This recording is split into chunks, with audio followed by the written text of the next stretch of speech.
네, 더불어민주당 여주양평 지역위원장 최재관입니다.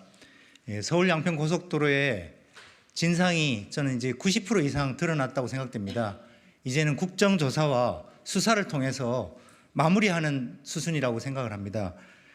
지금 최근 국토위를 통해서 국감을 통해서 밝혀진 서울 양평 고속도로 게이트와 공흥지구 남한강 휴게소 특혜에 대한 기자회견문을 낭독하도록 하겠습니다.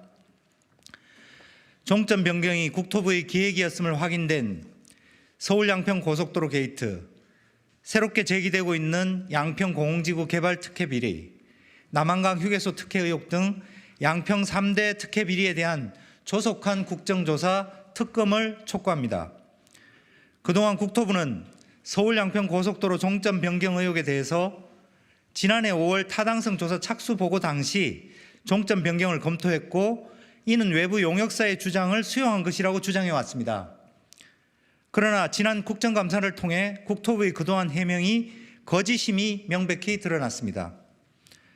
종점 변경을 제안한 것은 용역사가 아니고 국토부였고 최초 종점 변경 검토 시점도 5월 말이 아닌 용역 착수 불과 일주일 4월 초였음이 밝혀진 것입니다. 이번 국정감사에서 드러난 국토부의 거짓말들입니다. 첫째, 국토부는 종점 변경 검토 정황을 숨기기 위해 용역업체가 작성한 타당성 조사 용역 과업 수행 계획서 자료 일부를 삭제하도록 지시했음이 밝혀졌습니다.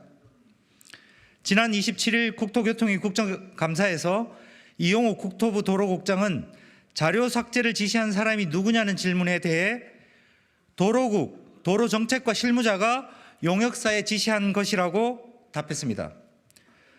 의혹이 처음 불거진 지난 7월 실무자의 실수였다고 해명했으나 3개월 만에 거짓으로 드러난 것입니다.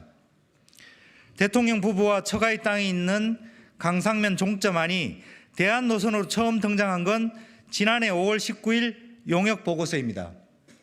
그러나 그전인 지난해 4월에 작성된 보고서에 이미 종점 변경이 검토되었다는 사실을 숨기기 위해 공개 당시 자료 일부를 삭제해서 국민을 속인 것입니다.